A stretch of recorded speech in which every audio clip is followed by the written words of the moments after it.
Flexi cap అనగానే అదేంటి ఫ్లెక్సిబుల్గా ఉంటుందా? ఫ్లెక్సీ క్యాప్ ఫండ్ ఏం చేస్తుందంటే రిస్ట్రిక్షన్ ఉంటుంది, ఫ్లెక్సిబిలిటీ ఉంటుంది. ఫండ్ మేనేజర్ కనుక లార్జ్ క్యాప్ బాగా పెరుగుతుంది అనిపిస్తే లార్జ్ క్యాప్లో ఇన్వెస్ట్ చేస్తారు, మిడ్ క్యాప్ పెరుగుతుందంటే మిడ్ క్యాప్లో ఇన్వెస్ట్ చేస్తారు, స్మాల్ క్యాప్ పెరుగుతుందంటే స్మాల్ క్యాప్లో ఇన్వెస్ట్ చేస్తారు. ఫ్లెక్సీ క్యాప్స్ అనేవి అందరికీ సరిపోతాయి అంటారా?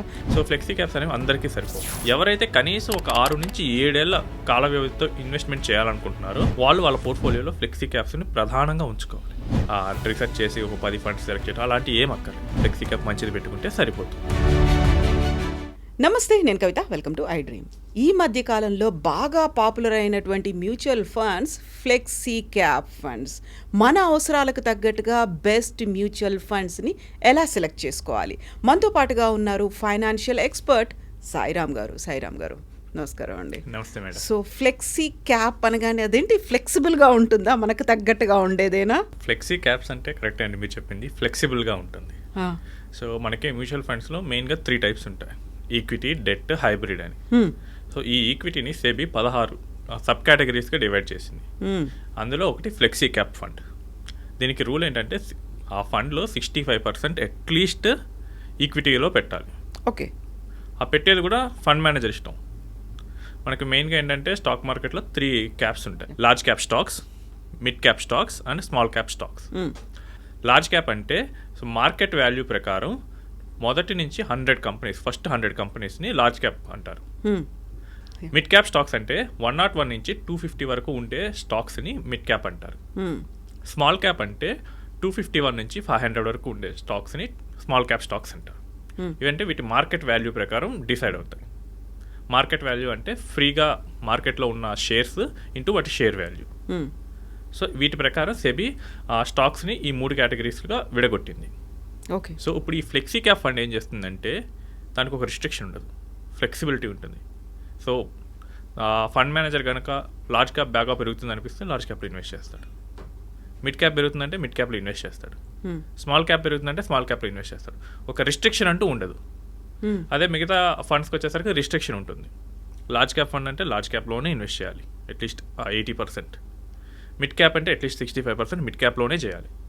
సో ఈ ఫ్లెక్సీ క్యాప్కి ఇదేం లేదు, ఉన్న మనీలో 65% ఈక్విటీలో పెట్టాలి, అంటే స్టాక్స్ కొనాలి. ఇక అంతే, అది ఏ కేటగిరీ అయినా పెట్టుకోవచ్చు. సో నాకు మార్కెట్ ఎటు పెరుగుతుందంటే అటు వెళ్తుంది. సో ఇది ఫ్లెక్సీ క్యాప్. యాక్చువల్గా ఈక్విటీ పెరుగుతోంది, లార్జా, స్మాలా, మీడియమా అనేది ఎలా అర్థం చేసుకోవచ్చు అంటారు? అసలు ఈ అర్థం చేసుకోకుండా ఉండటానికే ఈ ఫ్లెక్సీ క్యాప్. ఓకే. సో మనకి ఏ క్యాప్ పెరుగుతుంది, ఇది చాలా నాలెడ్జ్ కావాల్సి వస్తుంది మార్కెట్ మీద. మార్కెట్ మీద చాలా రీసెర్చ్ చేసి మిడ్ క్యాప్ పెరుగుతుందా, స్మాల్ క్యాప్ పెరుగుతుందా, ఇవన్నీ మనం చేసేదానికన్నా ఒక ఫండ్ మేనేజర్ చాలా బాగా చేయగలరు. సో ఆ జాబ్ వాళ్ళకి ఇచ్చేస్తే ఫ్లెక్సీ క్యాప్ పెట్టచ్చు. సో ఇప్పుడు మనం ఫ్లెక్సీ క్యాప్ అన్నాము, దానికి ఎగ్జాంపుల్ మామూలుగా కామన్ పర్సన్కి అర్థం కావాలంటే ఎలా చెప్తారు? ప్రతి మ్యూచువల్ ఫండ్ కంపెనీ ఒక ఫ్లెక్సీ క్యాప్ స్కీమ్ అయితే లాంచ్ చేసింది. హెచ్డిఎఫ్సి లాంచ్ చేస్తే హెచ్డిఎఫ్సి ఫ్లెక్సీ క్యాప్ అవుతుంది, యాక్సిస్ లాంచ్ చేస్తే axis flexi cap, SBI launch చేస్తే ఎస్బీఐ ఫ్లెక్సీ క్యాప్ అవుతుంది. సో ఈ ఫ్లెక్సీ క్యాప్స్ ఏంటంటే ఒక పోర్ట్ఫోలియోలో మనకి పిల్లర్స్ లాంటివి. ఓకే. సో జనరల్గా వీటిని ఫండ్ మేనేజర్లు ఎలా చేస్తారంటే మెజారిటీ ఒక 70% వరకు లార్జ్ క్యాప్స్లో పెడతారు. సో మిగిలిన 30% ఏంటంటే మిడ్ అండ్ స్మాల్ క్యాప్లో పెడతారు. సమయానుకూలంగా వీళ్ళు ఏం చేస్తారంటే వాటిని కొంచెం లార్జ్ క్యాప్ని రెడ్యూస్ చేయడం, మిడ్ క్యాప్ని పెంచడం కూడా చేస్తూ ఉంటారు. బట్ మెజారిటీ ఏంటంటే మన పోర్ట్ఫోలియోలో ఫ్లెక్సీ క్యాప్తో చేసినప్పుడు ఏమవుతుందంటే అవి స్టాండర్డ్గా ఉంటాయి. సో మనకేంటంటే మార్కెట్ రీసెంట్ ఫాల్లో 20-30% small caps, mid caps correct అయ్యాయి. బట్ మన పోర్ట్ఫోలియోలో కనుక అవే ఉండుంటే కనుక సేమ్ అంతే మందం మనకు కూడా కరెక్ట్ అవ్వచ్చు. బట్ ఎప్పుడైతే ఈ ఫ్లెక్సీ క్యాప్స్ని పెడతామో ఫ్లెక్సిబుల్గా ఉండటం వల్ల లార్జ్ క్యాప్ వైపు పడేటప్పుడు ఎక్కువ పెడతారు. అప్పుడు ఏమంటే లార్జ్ క్యాప్స్ జనరల్గా ఎక్కువ పడవు, ఎందుకంటే వాటికి పెద్ద పెద్ద కంపెనీస్ ఉంటాయి, రిలయన్స్, ఎల్ఐసి, జొమాటో, టీసీఎస్, ఇలాంటి పెద్ద కంపెనీస్ ఉంటాయి కాబట్టి వాటి షేర్స్ అంత తొందరగా పడవు when compare to small and mid caps. So మన ఫ్లెక్సీ క్యాప్ ఏం చేస్తుందంటే వాటిల్లో ఎక్కువగా పెట్టడం వల్ల మన పోర్ట్ఫోలియో కూడా అంత ఈజీగా నెగిటివ్లోకి ఎక్కువ వెళ్ళదు. సో మార్కెట్ పడేటప్పుడు మేబీ మార్కెట్ 10% పడితే ఇది ఒక 6 or 7% పడవచ్చు, బట్ హెవీ ఫాల్ అనేది మనకి ఉండదు. ఓకే. లాస్ అనేది పెద్దగా కనిపించదు అక్కడ. సో ఎవరైతే పోర్ట్ఫోలియో డిజైన్ చేయాలనుకుంటున్నారో మ్యూచువల్ ఫండ్స్లో, సో వాళ్ళు బేసిక్గా స్టార్ట్ చేయాల్సింది లాంగ్ టర్మ్ అయితే ఈ ఫ్లెక్సీ క్యాప్స్ అనేది ఖచ్చితంగా ఉండాల్సిందే. ఇవి లేకుండా నేను పోర్ట్ఫోలియో డిజైన్ చేస్తానంటే మీ పోర్ట్ఫోలియో ఎక్స్ట్రీమ్ ఎండ్స్కి మూవ్ అవుతూ ఉంటుంది.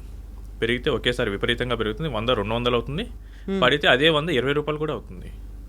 సో అంత డీవియేషన్ వస్తుంటుంది. ఓకే. సో ఆ డీవియేషన్ రెడ్యూస్ చేసి ఒక కాన్స్టాంట్గా రిటర్న్ కోసం చూడాలన్నా, సేఫ్టీ చూడాలనుకున్నా కానీ మనం ఫ్లెక్సీ క్యాప్స్కి వెళ్ళొచ్చు. ఫ్లెక్సీ క్యాప్స్ అనేవి అందరికీ సరిపోతాయి అంటారా, లేకుంటే స్పెసిఫిక్గా ఏమైనా ప్యాకేజ్ ఫండ్స్ అలా ఉంటాయా? సో ఫ్లెక్సీ క్యాప్స్ అనేవి అందరికీ సరిపోవు మేడం.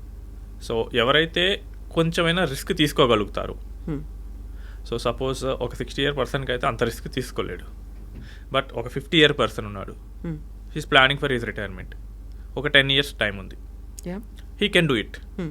ఎవరైతే కనీసం ఒక 6 నుంచి 7 ఏళ్ల కాల వ్యవధితో ఇన్వెస్ట్మెంట్ చేయాలనుకుంటున్నారో వాళ్ళు వాళ్ళ పోర్ట్ఫోలియోలో ఫ్లెక్సీ క్యాప్స్ని ప్రధానంగా ఉంచుకోవాలి. ఇది ఎలా అంటే ఒక హ్యూమన్ బాడీకి స్కెలిటన్ లాంటిది. స్కెలిటనే లేకపోతే మిగిలిన బాడీ ఎలా కుప్పకూలిపోతుందో, ఫ్లెక్సీ క్యాప్స్ లేనప్పుడు ఒకవేళ మార్కెట్ కనుక ఫ్లక్చువేట్ అయ్యి, ఫ్లెక్సీ క్యాప్ కానీ లార్జ్ క్యాప్ కానీ ఇవి లేనప్పుడు మార్కెట్ ఫ్లక్చువేట్ అయ్యి ఇన్వెస్ట్మెంట్ మొత్తం కరెక్ట్ అయిపోవచ్చు. పోర్ట్ఫోలియో కన్స్ట్రక్ట్ చేసేటప్పుడు అతి ముఖ్యమైనది ఏంటంటే సేఫ్టీ చూసుకోవాల్సి వస్తుంది. సో ఈ సేఫ్టీని మనకి ఈ లార్జ్ క్యాప్ కానీ ఫ్లెక్సీ క్యాప్స్ కానీ ఇస్తూ ఉంటాయి. బట్ లార్జ్ క్యాప్స్ ఈ రోజుల్లో ఏమవుతుందంటే అవి ఇండెక్స్ని బీట్ చేయలేకపోతుంది. అంటే ఒక యావరేజ్ రిటర్న్ మార్కెట్ ఎంత ఇస్తుందో దాన్ని బీట్ చేయలేకపోతుంది మెజారిటీ ఆఫ్ ద ఫండ్స్. అదే మీరు ఫ్లెక్సీ క్యాప్కి వెళ్తే కనుక ఈజీగా నిఫ్టీ 50ని బీట్ చేస్తున్నాయి. ఓకే. నిఫ్టీ 50 అంటే మనకి నేషనల్ స్టాక్ ఎక్స్చేంజ్ ఒక 50 స్టాక్స్ని, టాప్ 50 స్టాక్స్ని పట్టుకొని ఒక్కొక్క సెక్టర్లో 2-3 స్టాక్స్ తీసుకొని, ఐటీ, ఇన్ఫ్రా అలాంటి వాటిలోంచి ఒక్కొక్కటి 2-3 స్టాక్స్ తీసుకొని వాటన్నిటికీ యావరేజ్గా నిఫ్టీ 50 అనే ఇండెక్స్ ఇస్తుంది. వాటిని లార్జ్ క్యాప్ ఫండ్స్ ఎక్కువగా బీట్ చేయలేకపోతుంది.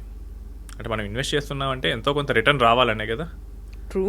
సో ఆ యావరేజ్ కన్నా ఎక్కువ రిటర్న్స్ లార్జ్ క్యాప్స్ ఇవ్వలేకపోతున్నాయి, బట్ ఈ ఫ్లెక్సీ క్యాప్ ఇస్తున్నాయి. సో నిఫ్టీ 50ని బీట్ చేస్తున్నాయి. ఎందుకంటే ఏంటంటే ఒక 70% లార్జ్ క్యాప్లో పెట్టినా మిగిలిన 20-30%ని టైంకి అనుకూలంగా మిడ్ అండ్ స్మాల్ లేదా క్యాష్లో ఉంచడం చేస్తున్నాయి. అప్పుడు ఏంటంటే ఆపర్చునిటీ మిడ్లో వచ్చింది అనుకోండి, కొంచెం పెంచుకుంటాయి, ఈజీగా యావరేజ్ రిటర్న్ మనకన్నా ఎక్కువ ఇస్తున్నాయి. అసలు ఒకవేళ ఆపర్చునిటీ లేదు, మార్కెట్ పడిపోతుంది అనుకోండి, వాటికి ఉన్న మినిమం రూల్ ఏంటంటే 65% పెట్టాలి, మిగిలిన 35% క్యాష్లో ఉంచుకోవచ్చు. మళ్ళీ ఎప్పుడైతే వెంటనే రేట్లు పడిపోయాయి అనుకోండి, వెంటనే కొనేస్తారు. సో మనం కనుక చూస్తుంటే రీసెంట్గా మార్చి 4న మార్కెట్ చాలా బాగా పడింది, ఆల్మోస్ట్ 20% పడిపోయింది. ఇవన్నీ క్యాష్లో నుంచి వెంటనే కొనేసాయి. సో ఈ మధ్య చూస్తుంటే కనుక ఎవ్రీ వీక్ మనకి బాగా పెరుగుతున్నాయి లార్జ్ క్యాప్స్. ఇప్పుడు ఏం చేస్తారంటే వాళ్ళు ఆటోమేటిక్గా ఇంకా లార్జ్ క్యాప్ వెయిట్ని పెంచుకుంటూ ఉంటారు. అప్పుడు మనకేమొస్తుందంటే మార్కెట్ పెరిగేటప్పుడు కొంచెం ఎక్కువ రిటర్న్ వస్తుంది. ఒకవేళ మార్కెటే పడుతుంది అనుకోండి, వాళ్ళు ఎక్కువ రిస్క్ తీసుకోరు. సో మనకి డౌన్ సైడ్ ప్రొటెక్షన్ ఉంటుంది, అప్ సైడ్ ఏంటంటే బెనిఫిట్ ఉంటుంది. ఓకే. సో టైం కనుక 6 to 7 years ఉంది, ఒక లాంగ్ టర్మ్ పోర్ట్ఫోలియో క్రియేట్ చేయాలి అంటే కనుక ఫ్లెక్సీ క్యాప్స్లోకి వెళ్ళొచ్చు. అండ్ అమౌంట్ తక్కువ ఉంది, 5,000 పెట్టాలనుకుంటున్నాను, అలాంటి వాళ్ళు డైరెక్ట్గా ఫ్లెక్సీ క్యాప్ పెట్టేయచ్చు. సో వాళ్ళు రీసెర్చ్ చేసి ఒక 10 ఫండ్స్ సెలెక్ట్ చేయడం అలాంటివి ఏం అక్కర్లేదు. వాళ్ళు ఎంత చేసినా కానీ తిరిగి మళ్ళీ ఈ ఫ్లెక్సీ క్యాప్ రిటర్నే వాళ్ళకి వస్తుంది మోస్ట్లీ. సో దాని మీద వర్కౌట్ ఎక్కువ చేయకుండా ఒక ఫ్లెక్సీ క్యాప్ మంచిది పెట్టుకుంటే సరిపోతుంది. మంచిది అంటే ఎలా సెలెక్ట్ చేసుకోవాలంటారు? యా, సో యాక్చువల్లీ దీని దగ్గర చాలామంది తప్పు చేస్తూ ఉంటారు. సో వాళ్ళు చాలామంది చేసేది ఏంటంటే గూగుల్లో వెతుకుతారు, okay, top flexi cap funds, లేదా యూట్యూబ్లో చూస్తారు, సో వాటిలో పెట్టేస్తారు. బట్ పాస్ట్ పర్ఫార్మెన్స్ ఒక్కటే మెజర్ కాదు. సో ఫ్యూచర్లో కూడా అది ఎలా ఉంటుందో చూడాలి. ఎందుకంటే పాస్ట్ పర్ఫార్మెన్స్ ఆ ఫండ్ మేనేజర్ అప్పుడు ఆయన తీసుకున్న కాల్స్ అలా జరుగుతుంది. ఇప్పుడు మనకు తెలుసు ఆయన ఫ్యూచర్లో అదే కంపెనీలో ఉంటాడని, అండ్ ఆయన తీసుకున్న కాలు మార్కెట్ 2 మ్యాచ్ అయ్యాయి. రేపు ఫ్యూచర్లో కూడా మ్యాచ్ అవ్వాల్సిన అవసరం లేదు. సో మనం ఏం చేయాలంటే కన్సిస్టెంట్గా యావరేజ్ కన్నా ఎక్కువ ఇస్తున్న ఫండ్స్ ఏంటి, అవి కూడా టాప్ క్వార్టైల్ అంటే టాప్ 25% ఆఫ్ ది ఫండ్స్లో ఉన్నాయా లేవా. మీకు ఏదైనా ఫండ్ కన్సిస్టెంట్గా యావరేజ్ కన్నా ఎక్కువ రిటర్న్ ఇస్తూ ఆ టాప్ 25%, ఒకవేళ ఒక 20 ఫండ్స్ ఉంటే ఆ టాప్ 5లో ఉంటే ఆ ఫండ్లో పెట్టుకోవచ్చు. ఎందుకంటే మనకి కన్సిస్టెన్సీ వస్తుంది. మిగతా ఫండ్స్ ఏమవుతాయంటే మనకి ఇక్కడ మ్యూచువల్ ఫండ్లో ఏ ఫండ్ కూడా వరుసగా 3 ఏళ్ల పాటు టాప్లో లేదండి. ఓకే. సో వరుసగా 3 ఏళ్ల పాటు టాప్లో లేని ఫండ్ మీద మీరు కనుక ఇన్వెస్ట్ చేస్తే అసలు ఏ కేటగిరీలో కూడా చూసినా కానీ ఒక ఫండ్ ఈరోజు ఇయర్లో టాప్ ఉందంటే ఒక 3 ఇయర్స్లో టాప్లో లేట్లా, అసలు టాప్ 50లో కూడా లేట్లా, కిందకు వస్తుంది. సో మనం ఈరోజు గూగుల్ రిటర్న్స్ కనుక చూసి పెడితే కనుక రేపు ప్రాబ్లం ఉంది. అదే మీరు యావరేజ్ మీద వెళ్ళారనుకోండి, మనకు కనీసం మినిమం గ్యారంటీ అయినా వస్తుంటుంది. అండ్ ఫండ్ మేనేజర్ ఆయన ఎన్నాళ్ళ నుంచి ఉన్నాడు, సో ఎంత ఓల్డ్ అయితే అంత బెటర్. ఎందుకంటే ఆ రిటర్న్ అన్ని ఫండ్ మేనేజర్ జనరేట్ చేసినవి. ఎంత ఎక్స్పీరియన్స్డ్ అయి ఉంటే. సో ఎక్స్పీరియన్స్డ్ ఫండ్ మేనేజర్స్ అయితే అక్కడికి వెళ్ళొచ్చు. ఇంకోటి ఏంటంటే షార్ప్ రేషియో అంటారు. సో ఇది కొంచెం రీసెర్చ్ బేస్డ్గా ఉంటుంది. సో షార్ప్ రేషియో ఎక్కువ ఉండే ఫండ్స్ని మీరు సెలెక్ట్ చేసుకుంటే బెటర్. ఇంకోటి ఏంటంటే ఫండ్ సైజు చాలా ఎక్కువ ఉండకూడదు. ఇక్కడ మనకి ఇండియన్ మ్యూచువల్ ఫండ్కి వచ్చే ప్రాబ్లం ఏంటంటే ఒక ఫండ్ రిటర్న్ వస్తుందంటే చాలామంది పొలోమని అందులో పెట్టేస్తారు. ఇప్పుడు top flexi cap fund almost 1 lakh crore వరకు వెళ్ళింది దాని సైజ్. సో ఇప్పుడు ఆయన కనుక ఒక 10% స్మాల్ క్యాప్లో పెట్టాలంటే 10,000 crores అవుతుంది, which is much more bigger than many small cap funds. So ఆయన ఒక 10,000 crores మార్కెట్లో పెట్టాలంటే ఆపర్చునిటీస్ ఇవన్నీ. సో అది ప్రాబ్లం అవుతుంది. ఇదేమంటాం అంటే వెయిట్ సైజ్ పెరిగే కొద్దీ ఆ ఫండ్స్ వాటి ఓన్ వెయిట్లో రిటర్న్స్ చేయలేక పడిపోతూ ఉంటాయి. So sinking under its own wait అంటాం. సో చాలా హెవీ అయిపోతుంది. ఏమైందంటే ఒకవేళ కింద పడ్డామంటే మళ్ళీ లేవడం కష్టం అవుతుంది. సో మీరు ఫండ్స్ సెలెక్ట్ చేసుకునేటప్పుడు ఫండ్స్ యొక్క సైజు కూడా చూసుకోవాలి. Okay, you can compare like this. చాలా ఎక్కువ సైజు ఉంటే కనుక you can compare with like చాలా ఎక్కువ ఫ్యాట్ ఉన్నట్లు భారాన్ని మోయలేకపోతే పడిపోవడం. పడిపోతే మళ్ళీ లేవడం కొంచెం టైం పట్టుద్ది. ఎందుకంటే అదే కొంచెం తక్కువ సైజు ఉన్నారనుకోండి, మరీ తక్కువ కాదు, మరీ తక్కువ ఉంటే ఎనీమే అనుకుంటాం. అట్లా కాకుండా ఒక మీడియం సైజు ఉన్నారనుకోండి, they can take calls very quickly. So when compared ఒక 1 lakh crores and 2 lakh crores double చేయడానికి పట్టే టైం కన్నా it's easy to find opportunities for 10,000 crores to become 20,000 crores. So size of the fund also matters. So దాన్ని కూడా మీరు consider చేయాల్సి వస్తుంది. So వీటన్నిటిని కన్సిడర్ చేసి మీ కేటగిరీలో ఉన్న ఏదైతే యావరేషన్ కన్నా ఎక్కువ ఇస్తుంది, సో దాని మీద పెట్టేస్తే ఆటోమేటిక్గా ఇది ఇప్పుడు కాకపోయినా నెక్స్ట్ 2-3 yearsలో లేదా 5 yearsలో ఇది మళ్ళీ టాప్కి వెళ్ళడానికి అవకాశం ఉంటుంది. So you can get good returns. But అట్లా కాకుండా ఈ రోజు టాప్లో ఉన్న ఫండ్లో పెట్టారు అనుకోండి, అది ఎవరైతే 10 ఏళ్ల క్రితం పెట్టారో వాళ్ళకి రిటర్న్ వచ్చింది, 5 ఏళ్ల క్రితం పెట్టారో వాళ్ళకి రిటర్న్ వచ్చింది. ఇప్పుడు మీరు పెడితే నెక్స్ట్ 2-3 yearsలో మీకు లాసే వస్తుంది. అప్పుడు మళ్ళీ అయ్యో నేను తప్పు పెట్టానే అనుకుంటారు. సో ఫండ్ పర్ఫార్మెన్స్ అనేది మెయిన్గా చూసుకోవాల్సి వస్తుంది. యావరేజ్ కన్నా ఎక్కువ రిటర్న్ వస్తుందా లేదా, ఎంత ఎక్స్పీరియన్స్ ఉంది ఫండ్ మేనేజర్కి. సో వీటిని కన్సిడర్ చేసుకొని మనం సెలెక్ట్ చేసుకోవచ్చు. సో వీటిని సెలెక్ట్ చేసుకోవడానికి ఒక పర్టికులర్ టైం, సరైన సమయం అనేది ఏమైనా ఉంటుందంటారా? సో మార్కెట్స్ కనుక ఒక 5 to 10% కరెక్ట్ అని అంటే మీరు నిస్సందేహంగా పెట్టేయచ్చండి.